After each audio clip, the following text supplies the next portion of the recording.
the garage, and gonna be working on some of the components for the raise. Now, a lot of this is left over from my last roof raise that I did on my bus. So I'm gonna be cleaning them up, kind of getting them ready, updating a few things that I kind of learned from last time and have kind of learned just by researching, seeing what other people do, seeing what I like, seeing what I don't like, and just kind of taking the best of everything. A lot of the stuff that I pull from, it can be referenced from Skoolie.com, and then Chuck Cassidy is where I get a ton of my information. The way that I do things, the style, all that, I'm not trying to teach you. They are great resources, but there are a couple things that I do that I prefer that is different from what especially Chuck does. Not especially Chuck, I see more of his stuff. So I'm not saying my way is the right way or anything, but I did learn from the last one that I think there's an easier way to lift the bus that I like a lot more. It takes less people. So this is the straightening support that I made, and let's see if it fits, because I think my last one was 20-inch too. Yes. So essentially, this will clamp to the original hat channel on the bus. It'll basically clamp to the original hat channel of the bus, and then say, for example, like this is the original hat channel. These were small pieces, so these are just extras, but they'll go right there, and it gives us a place to clamp on. This is 1/4 inch thick U channel, and we can clamp onto it. It keeps everything super straight, and then it gives us an area to weld to where we're not welding, on the actual metal itself. So that's what I came up. So I'm gonna clean this up, and then I bought a few extra C-clamps, and one of the things that we thought of last time was it kind of took 2 people or 3 people to kind of do this, because you're taking the clamps on and off everything. So what I think I'm gonna do is actually figure out how I want it, and I think I'm gonna tack weld some C-clamps on. Maybe grind this down a little bit so it adjusts, so we can swing it out of the way and then swing it in and have them ready to go. So one person could come in, put it up in place, and with one hand could clamp it down, and then you have the freedom to clamp the rest down.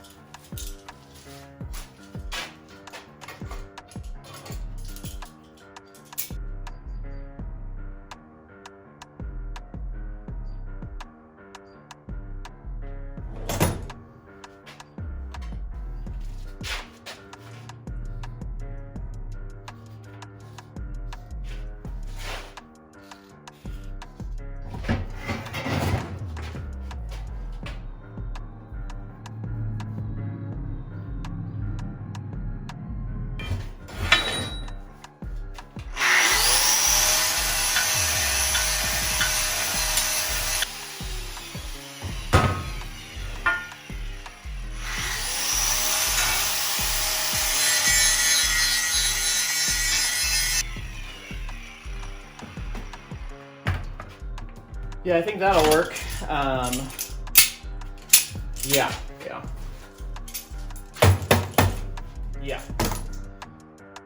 Yeah, so what I'm thinking is I need to grind off these corners so this pivots more, but I can tack weld one on each side, top and bottom, and when I grind this off, it allows it to swing out. So you can almost one hand set it in place, set one clamp, get it all lined up, and then set your other clamps. I think that'll work.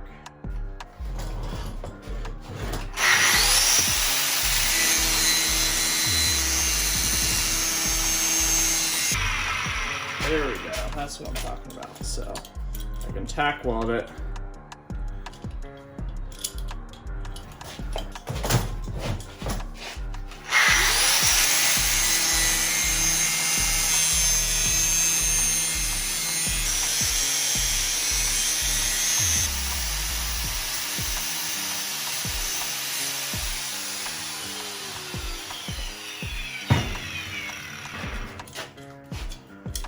Got all 5 clamps.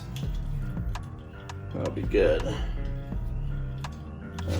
This is the same U-channel that I had for my last build, but I didn't have the clamps on it. And I added the clamps this time because it was such a problem last time. But essentially what this does is it allows you to, and last time it had to be 2 people, but now what this allows you to do is go ahead and clamp up the original channels and then the new one, get it all lined up and tight, make sure it's all straight. You can even check your straight on this end, and then allows you to weld up, and these gaps allow it so you're not welding into anything. But it allows you to clamp it up nice and tight, nice and straight. It does the job really well, and I can adjust these. Once I have one on there, I can, you know, take these off, adjust them to make them tighter, so that way I get that best fit possible, and then I can go ahead and just weld up all the pieces. So yeah, this makes it a lot quicker, a lot easier.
Woo! These are actually sliders that you'll see, again, Chuck Cassidy does, I think Skoolie.com does this, but you kind of weld 2 plates, and this is actually one plate on the bottom, one plate on the top. One's fixed to this rod, and this is the one that's missing one. And then as you're lifting the bus, this helps keep it in line. So real heavy duty plate and everything. But what Chuck and them do is actually lift, which I tried to the original time. We had a better bracket than this, but we changed it up halfway through. So don't judge me on this. This looks pretty awful. But we changed it up halfway through, and that's what I'm gonna do this time again. And I really do think it's an easier, I'm not gonna say better, but for me it was an easier way to actually lift the bus. And you can kind of see what we did, which I'm gonna do different again this time, is when we get the bus up to a certain spot, I just threw some fat spot welds. We had the welder handy. We threw some fat spot welds on, and it's just kind of like a brace. And I think this is in the final place, and just put like a big spot weld there just to kind of hold it in place. I'm gonna get all these cleaned up, clean off all these spot welds, get all these edges cleaned up here.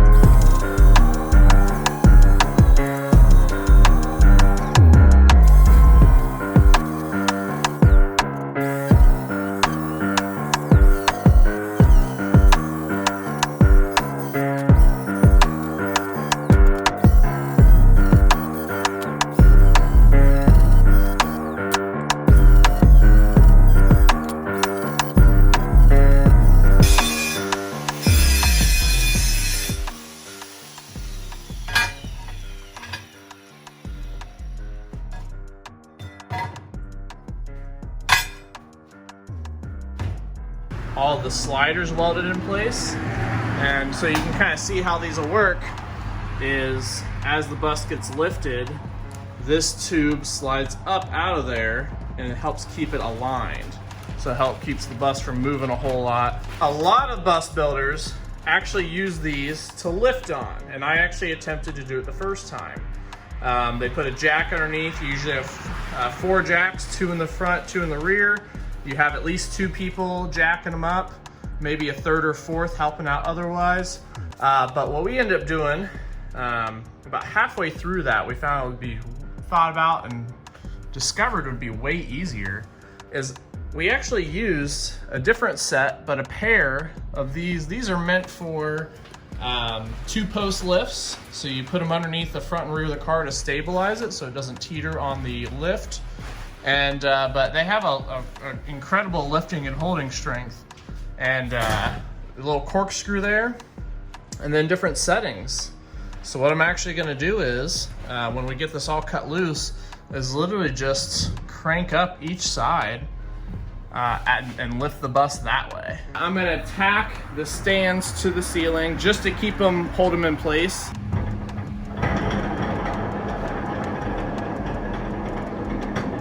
And this is why I tacked them to the top. It doesn't do much else, but it holds that, so I can now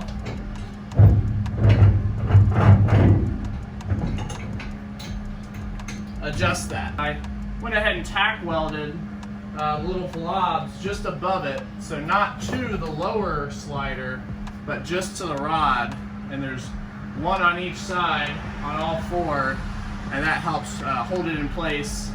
Look at that, a little grease, and I can easily do this one-handed. 2 fingers. So if it looked tough earlier, 1 finger roof raise, I would say, you know, even if you're worried about this setup, which I could understand, you know, I'm doing the tack welds and working solo, but even if you were to grab 4 of these, it would be incredible. You can do, again, with this being greased up now, you could do 2, like stand on a box, and you could spin 2 at a time, have them on this ridge, and it would be just as quick as what I'm doing. In fact, probably quicker. I got metal blades for my circular saw. And so what I want to do is make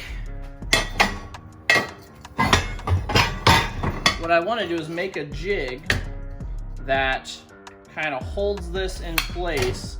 I might even have a clamp, probably made out of wood, and then that way I can plunge cut into the hat channel so it's nice and square, and then just super easy, just put it in, cut down, and have a nice clean cut. So these hat channels are just over 1.5 inches. Oh yeah, oh we're good, 2.25. I was gonna make it out of wood, but I think anything I have is gonna be 1/2 inch or thicker, because the idea was like a plate here with like a square sticking out, so I could line it up on the outside. So something like that, but this stuck down, so you hook it, you know, this way. And that way it kept it square, and you just plunge cut it. But I might have to check and see if there's a plate. I might get another plate. Heck, maybe I will just, I gotta cut it this way. Maybe, ooh, aha. So, what I think I'll do is drill a couple holes here and mount something like this. And then that way, I just hook it on. Oh, perfect. It'll need to come back a little bit so that blade centers when it plunges. Yeah, something like that. And this will just screw in. That way I can just hook it on and plunge cut it. Yeah. Oh yeah, I think that'll work. Keep it real simple. I was overcomplicating things. Because that's how I saw it being done. So I'm not trying to reinvent any wheels. And anything I'm doing has probably already been done, but everything I'm learning and trying is from things I've seen and then just kind of experience. So, but I think this actually, I think everything else overcomplicates. I think this is actually just simpler. Yeah. I can even throw a clamp on. I don't think I'm gonna clamp it. I think I'll be fine. Lock it in place and then plunge cut. Yeah. If you had a bracket, you could clamp it down, which would be nicer. And if I use a bigger board that I can maybe use as like a big handle,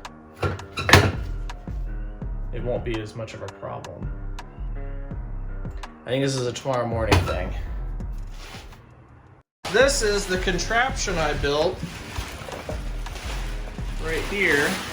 So you can see, keeping with today's theme, I have it riveted. And so this is my hat channel cutter. I have a metal blade in there. I'll put on my big battery. And this aligns with the outside. This lines up with the outside here. I line up my cut mark. I won't be holding a camera when I do this. Like that. And then I plunge cut it through. And that should give me a nice clean cut in the hat channel. So that way everything is nice and straight.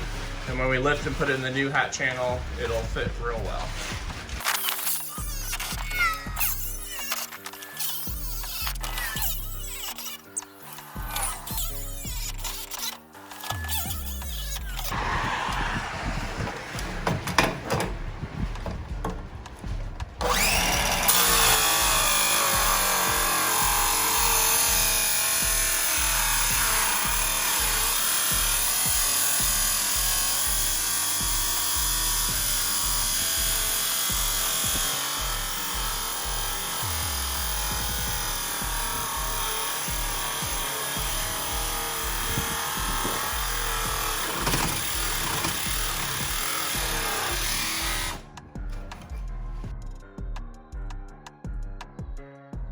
We're just gonna go for it.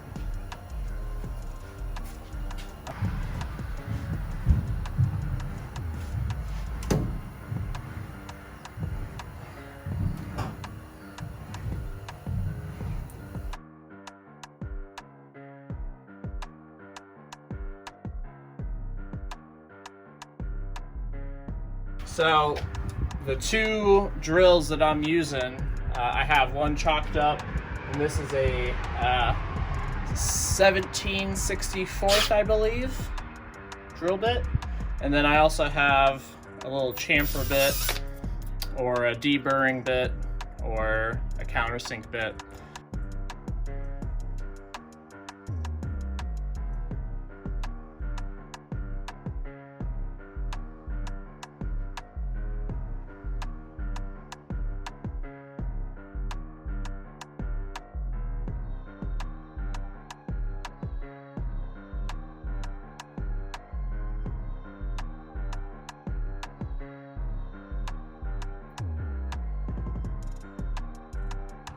It's been a long day, but I would not say a wildly successful one. My 5th air rivet gun broke.